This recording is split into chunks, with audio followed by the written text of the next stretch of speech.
नमस्कार शांति, कैसे हैं आप लोग? आशा करती हूँ आप लोग काफ़ी अच्छे होंगे, मस्त होंगे। तो दोस्तों आज हम लेकर आए हैं बिहार बेल्ट्रान विभाग कॉरपेंडस क्लर्क और स्टोर असिस्टेंट का प्रैक्टिस सेट नंबर 15। ठीक है, तो ये है आपका प्रैक्टिस सेट नंबर 15। इसके पहले मैंने 14 प्रैक्टिस सेट दे चुकी है। अगर आप लोग नहीं पढ़े हैं तो जाकर पढ़ लीजिएगा। यह आपका है किताब जो है किरण पब्लिकेशन का बुक है। तो आइए हम चलते हैं सीधे क्वेश्चन पे। तो दोस्तों आप देख सकते हैं कि हम आ चुके हैं प्रैक्टिस सेट नंबर 15 पर। सीधे हम क्वेश्चन पे आते हैं। तो यहाँ पे हम थोड़ा बड़ा कर लेते हैं। यहाँ पे फर्स्ट क्वेश्चन है, 1757 में भारत में किस युद्ध में अंग्रेजों की जीत को उनकी पहली बड़ी जीत माना गया है? तो उनको माना गया है पलासी के युद्ध। ठीक है, पलासी के युद्ध 1757 ईस्वी में हुआ था। आइए हम नेक्स्ट क्वेश्चन पे पहुँचते हैं। यहाँ पे चल रहा है कि पादप कोशिका का केंद्रक एक जेली जैसे पदार्थों से घिरा होता है, वो क्या कहलाता है? क्या कहलाता है? तो ये कहलाता है कोशिका द्रव्य। इसका आंसर सी हो जाएगा। आइए हम नेक्स्ट क्वेश्चन पे चलते हैं। यहाँ पे निम्नलिखित में से कौन सा स्थल प्राचीन भारत में कुत्तों के पालन का परिणाम है? तो ये हो जाएगा आपका ब्रुज होम। ठीक है, चलते हैं हम नेक्स्ट क्वेश्चन पे। यहाँ पे रूबर्स कप निम्नलिखित में से किस खेल से संबंधित है? तो ये हो जाएगा आपका फुटबॉल से संबंधित है। चलते हैं हम नेक्स्ट क्वेश्चन पे। यहाँ पे हिमालय पर्वत की निम्नलिखित में से कौन सी चोटी भारत में स्थित है? तो भारत में स्थित है कौन? तो कंचनजंगा। अब हम चलते हैं नेक्स्ट क्वेश्चन पे। यहाँ पे आ रहा है कि निम्नलिखित में से कौन केंद्रीय समाज कल्याण के संस्थापक अध्यक्ष थे या थी? कौन थे? तो ये हो जाएगा आपका दुर्गाबाई देशमुख। इसका आंसर सी हो जाएगा। चलते हम नेक्स्ट क्वेश्चन पे। यहाँ पे निम्नलिखित में से कौन स्वयं सहायता समूह का लाभ नहीं है? तो ये हो जाएगा आपका ऋण पर ब्याज का दर नहीं। अब हम नेक्स्ट क्वेश्चन पे आते हैं कि भारत सरकार का प्रमुख निम्नलिखित में से कौन होते हैं? तो कौन होते हैं? दिया जाएगा भारत के प्रधानमंत्री। चलते हैं हम नेक्स्ट क्वेश्चन पे। किसी अर्थव्यवस्था के आकार का अनुमान लगाने के लिए निम्नलिखित में से किसका प्रयोग किया जाता है? तो किसका प्रयोग किया जाता है? तो ये आपका हो जाएगा सकल घरेलू उत्पाद। इसका आंसर डी हो जाएगा। चलते हम नेक्स्ट क्वेश्चन पे। निम्नलिखित में से कौन गंगा की एक सहायक नदी नहीं है? तो जगह चंबल जो है वो गंगा का सहायक नदी नहीं है, बाकी गंडक, कोसी, अलकनंदा है। ठीक है, आइए हम सीधे चलते हैं नेक्स्ट क्वेश्चन पे। यहाँ रहे कि जायद मौसम के दौरान कौन सी फसल उगाई जाती है? जायद मौसम के दौरान कौन सी फसल उगाई जाती है? तो जगह खीरा। ठीक है, चलते हैं नेक्स्ट क्वेश्चन पे। अवध की सहायक गठबंधन किस वर्ष में हटाया गया था? तो ये हो जाएगा आपका 1856 में। चलते हैं नेक्स्ट क्वेश्चन पे। यहाँ पे आ रहा है निम्नलिखित में से कौन नौपाषाण काल स्थल है? तो ये हो जाएगा आपका कोल्डिहवा। इसका आंसर ये हो जाएगा। चलते हैं नेक्स्ट क्वेश्चन पे। असम में मध्यम जनसंख्या घनत्व के लिए कौन सा कारक उत्तरदायी नहीं है? ये हो जाएगा आपका प्रचुर मात्रा में वर्षा।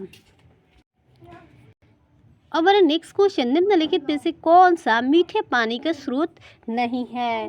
तो पूछ रहा है कि यहाँ पे कौन सा मीठा पानी का स्रोत नहीं है? तो भाई महासागर जो होगा उस मीठा पानी का स्रोत नहीं होगा, बाकी नदियाँ, झीलें, तालाब सब मीठे पानी के स्रोत है, आप पी सकते हैं। ठीक है, नेक्स्ट क्वेश्चन पे हमारे शिशु मृत्यु दर को इस प्रकार वर्णित किया जा सकता है। किस प्रकार वर्णित किया जा सकता है? तो ये जगह प्रत्येक 1000 व्यक्तियों पर 1 वर्ष से कम आयु के बच्चों की मृत्यु हुई। इसका आंसर बी हो जाएगा। चलते हैं नेक्स्ट क्वेश्चन पे। यहाँ पे आ रहा है कि अधिक तापमान के लिए सोलर कुकर में सूर्य के किरणों को केंद्रित करने हेतु निम्नलिखित में से किसका प्रयोग किया जाता है? तो ये हो जाएगा आपका दर्पण। चलते हैं नेक्स्ट क्वेश्चन पे। अवर है, संसद के समक्ष भारत के वार्षिक बजट कौन प्रस्तुत करता है? तो ये आपका करता है वित्त मंत्री। इसका आंसर बी हो जाएगा। चलते हैं नेक्स्ट क्वेश्चन पे। यहाँ पे ए संघ ऑफ इंडिया के पुस्तक किसने लिखा है? कौन लिखा है? तो ये लिखा है आपका रस्किन बॉन्ड। ठीक है, इसका आंसर डी हो जाएगा। चलते हैं नेक्स्ट क्वेश्चन पे। जीवाणु के कारण मनुष्य और मवेशियों में होने वाली खतरनाक बीमारी को क्या कहा जाता है? तो क्या कहा था? ये कहा था एंथ्रेक्स। ठीक है, एंथ्रेक्स ये जीवाणु और मवेशियों में सबसे खतरनाक बीमारी है। ठीक है, अब हम नेक्स्ट क्वेश्चन पे आ रहे हैं, हिंदी वाला क्वेश्चन पार्ट पे। ठीक है, चतुराई किस प्रकार की संज्ञा है? किस प्रकार की संज्ञा है? ये हो जाएगा आपका भाववाचक। इसका आंसर सी हो जाएगा। चलते हैं नेक्स्ट क्वेश्चन पे। तुम हंसकर बात करती हो वाक्य में क्रिया विशेषण है। क्या क्रिया विशेषण है? तो हो जाएगा हंसकर। चलते हैं नेक्स्ट क्वेश्चन पे। यहाँ पे पद क्रम की दृष्टि से कौन सा वाक्य शुद्ध है? कौन सा वाक्य शुद्ध है? ये हो जाएगा क्या कृष्ण जा रहा है। चलते हैं नेक्स्ट क्वेश्चन पे। निम्न में से कौन सा शब्द तत्सम है? कौन सा शब्द जो है तत्सम है? तो ये तत्सम आपका दमन हो जाएगा। चलते हैं नेक्स्ट क्वेश्चन पे। संगम में किस उपसर्ग का प्रयोग हुआ है? किस शब्द का उपसर्ग का प्रयोग हुआ है? तो ये हो जाएगा सम। ओके, चलते हैं नेक्स्ट क्वेश्चन पे। आगमन का विलोम शब्द क्या होगा? बताइए आप लोग। आगमन का विलोम शब्द हो जाएगा प्रस्थान। ओके, चलते हैं नेक्स्ट क्वेश्चन पे। अब अरे आकाश का पर्यायवाची शब्द क्या होगा? तो ये हो जाएगा आपका व्योम। ठीक है, इसका आंसर सी हो जाएगा। चलते हैं नेक्स्ट क्वेश्चन पे। देखिए, पढ़ना है आप लोगों को। नीचे दिए गए प्रश्नों को उत्तर दीजिए। मीरा को साधु और साधु समाज का ज्ञान था। वे सामंतवादी मनोवृत्ति से ग्रस्त बैरागी संप्रदाय और मठासी साधुओं को साधु नहीं स्वीकारती, बल्कि उन्हें कूड़ा कहती थी। साधु उनके लिए दया, करुणा, प्रेम से भरा हुआ मनुष्य हो सकता है। भगवा वस्त्र शास्त्री, तिलकधारी फकीर साधु नहीं। फकीर साधु नहीं, साधु वह है जिसकी मानवता पूजी है। यहाँ पे समाज का जिसका कर्तव्य स्वतंत्रता, जिसका धर्म। मीरा ने मध्यकाल में ही पर्दा प्रथा का विरोध किया। देखिए दोस्तों, ये क्वेश्चन है, इसमें से ढूंढ कर लिखना है। आइए हम इसको टाइम वेस्ट नहीं करते हैं, सीधे क्वेश्चन पे।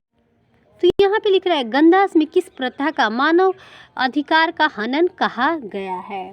तो यहाँ पे कहा गया आपका पर्दा प्रथा का। चलते हैं नेक्स्ट क्वेश्चन पे। यहाँ पे आ रहा है कि बैरागी का अर्थ क्या होता है? बैरागी का अर्थ क्या होता है? तो ये हो जाएगा आपका विरक्त। चलिए हम नेक्स्ट क्वेश्चन पे चलते हैं। मठाधीश का अर्थ क्या होता है? मठाधीश का अर्थ जो होता है आपका महंत होता है। चलते हैं नेक्स्ट क्वेश्चन।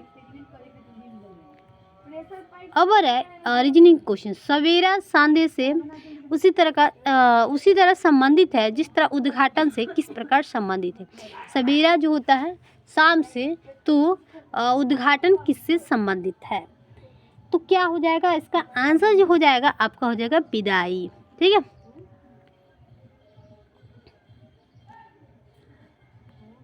अब यह दे रहा है XYZ ताश खेल रहा है।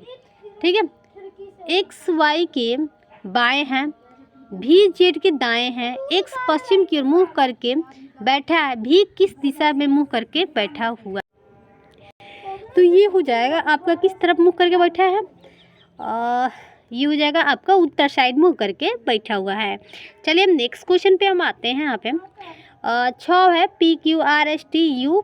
QR से भारी है लेकिन T से हल्की है। ST से हल्की है लेकिन U से भारी है। PQ से हल्की है लेकिन S से भारी है। दुनिया की सबसे भारी वस्तु कौन सी है? तो ये हो जाएगा आपका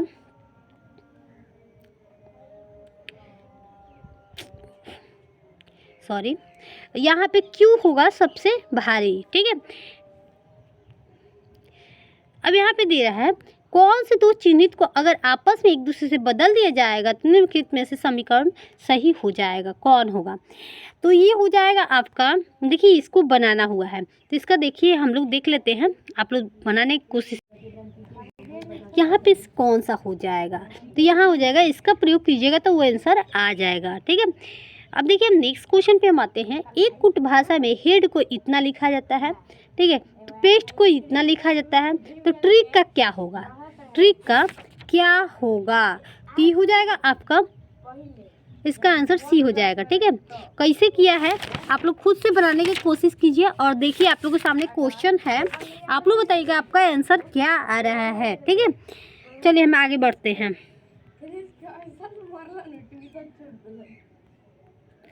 अब यहाँ रे 4 संख्या दी गई जिनमें 3 संख्या किसी न किसी रूप में समान जबकि एक संख्या भिन्न है। असंगत संख्या का चयन कीजिए, चुनिए। तो यहाँ पे क्या हो जाएगा? 55 को छोड़कर इसका आंसर सी हो जाएगा। इसको छोड़कर सभी क्या है? अभाज्य है। ये भी है, ये भी है, ये भी है। आप लोग देख सकते हैं, कट जाएगा आराम से 3 से।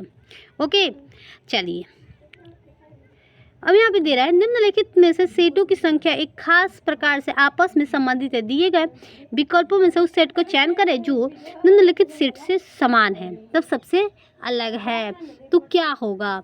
ये हो जाएगा आपका, आइए हम देख लेते हैं।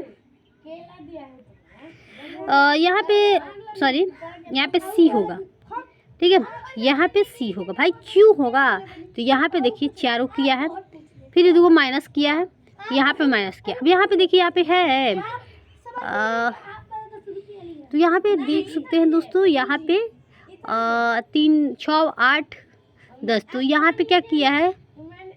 माइनस कर दिया है, इसको प्लस के क्रिया दूसरे विधि से बना है, लेकिन हम दूसरे विधि से बना है। इसका आंसर सी हो जाएगा। ओके, चलिए अब कथन और निष्कर्ष है, आइए हम देख लेते हैं कथन और निष्कर्ष। अब अरे यहाँ पे कुछ फूल सफ़ेद है, कुछ फूल सफ़ेद है,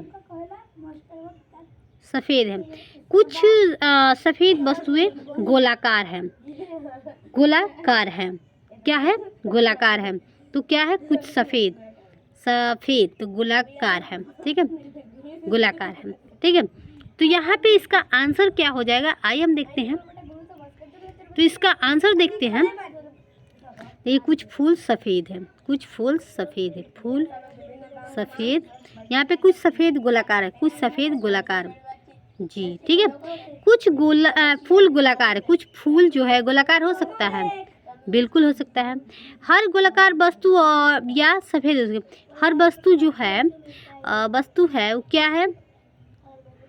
कुछ वस्तुएं गोलाकार है, वस्तु जो है क्या है? गोलाकार है।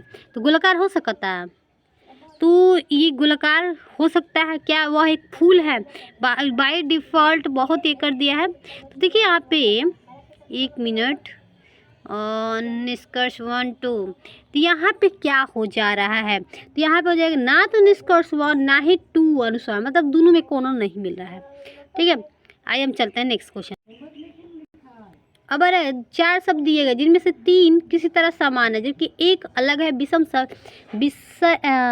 शब्द चुनी, तो सबसे अलग शब्द चुनना है। तो ये हो जाएगा भय, आक्रोश, आनंद। तो शांत सबसे अलग है, इसका आंसर सी हो जाएगा। चलते हैं नेक्स्ट क्वेश्चन पे।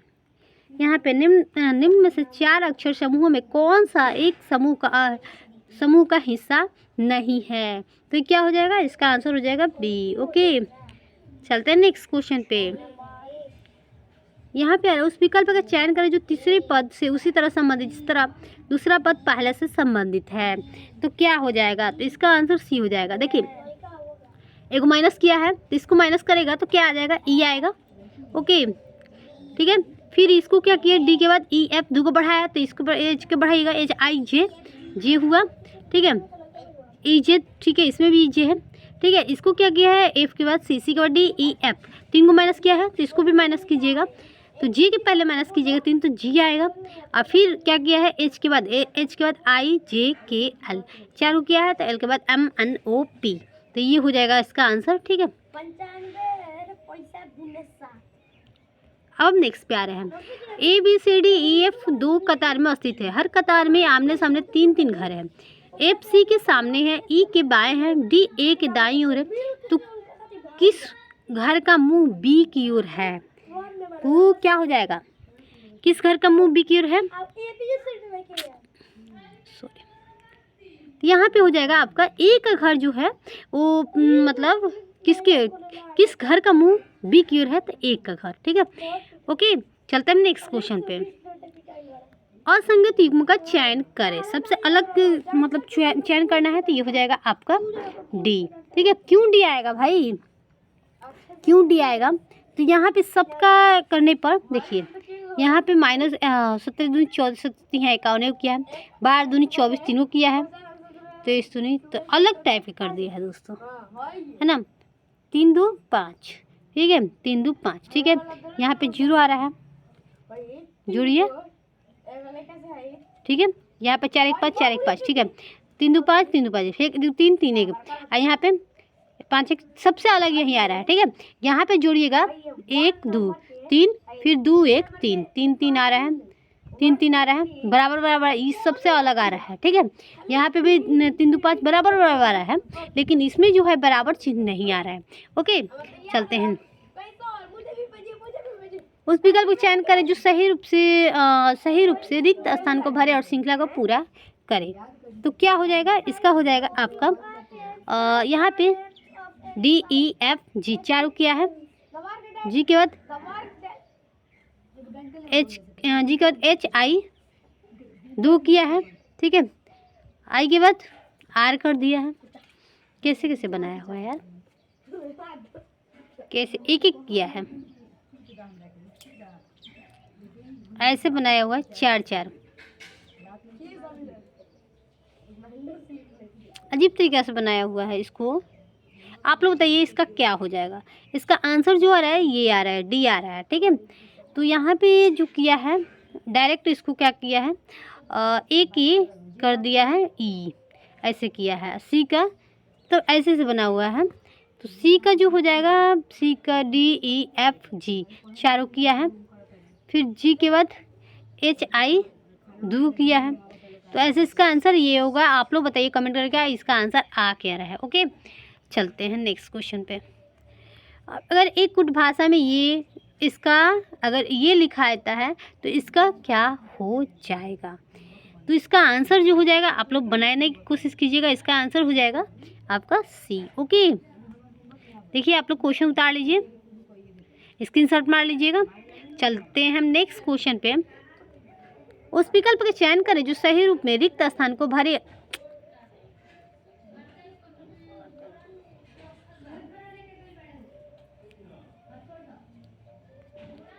सही रूप रिक्त स्थान को भरे और श्रृंखला को पूरा करे। तो यहाँ पे क्या हो जाएगा? 2 के 5, फिर 7, ठीक है, 7 के 12, ठीक है।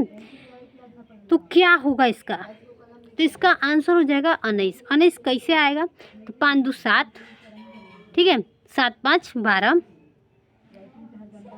5 5 वो किया है, तो 12 में क्या जोड़िएगा? तो 7 जोड़िएगा, तो 19 आ जाएगा। इसका आंसर ये हो जाएगा। ओके, अब आ रहा है उस विकल्प का चयन करें जो तीसरे पद उसी तरह समझ जिस प्रकार दूसरा पद पहले से समझ। यातना की क्रूरता तो क्षमाशीलता का क्या हो जाएगा? तो इसका हो जाएगा उदारता, ठीक है। इसका आंसर C हो जाएगा। चलते हैं नेक्स्ट क्वेश्चन पे।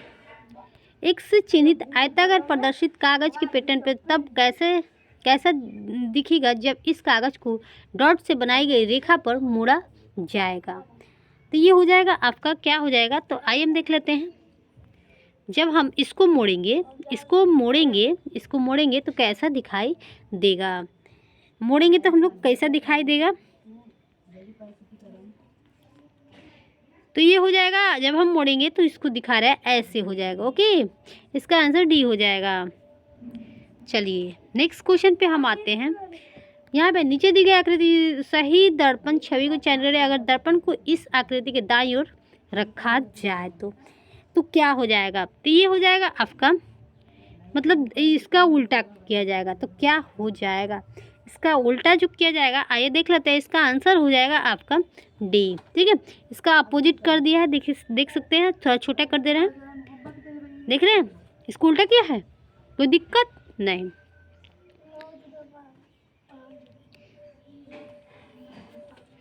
अब देखिए यहाँ पे शिक्षित माताएं नियोजित। ठीक है, शिक्षित माताएं नियोजित, भाई माताएं तो होती है एक मिनट, यहाँ पे होता है, देखिए शिक्षित अलग हो गया, माताएं नियोजित, ये तीनों अलग अलग हो गया, तीनों एक दूसरे से मिलता जुलता है। इसका आंसर ए हो जाएगा। चलते हैं नेक्स्ट क्वेश्चन पे। अब हम आ चुके हैं इंग्लिश के क्वेश्चन पे। यहाँ पे on the basis of the given sentence speak out correct sentence converted in future tense from the given option. इसको थोड़ा बड़ा कर लेते हैं हम। The few scholar left Karachi for abroad. तो यहाँ पे क्या हो जाएगा, तो इसका आंसर हो जाएगा the few scholar will leave Karachi for abroad. ठीक है, अब्रोड। ओके, चलते हैं नेक्स्ट क्वेश्चन पे। On the basis of the given sentence speak out the correct tense covered in negative form the given option. तो यहाँ पे क्या हो जाएगा, आइए अब देख लेते हैं इसको। She does not wear simple cloth. Okay, इसका आंसर सी हो जाएगा। चलते हैं नेक्स्ट क्वेश्चन पे। Find the antonym. इसका क्या हो जाएगा एंटोनम, आप लोग बताइए कमेंट करके। तो इसका हो जाएगा, इसका आंसर हो जाएगा ए। ओके, चलते हैं नेक्स्ट क्वेश्चन पे। Find the synonym of terrific. Terrific का क्या हो जाएगा, इसका आंसर हो जाएगा आपका B, excellent. Excellent. Okay, next question पे हमारे find out which part of the sentence has an error. If there is no error the answer is the school is within hundred yard from my house no error. इसका आंसर क्या होगा, इसका answer जो हो जाएगा आपका ए हो जाएगा, the school is. The school is. ठीक है, चलते हैं नेक्स्ट क्वेश्चन पे।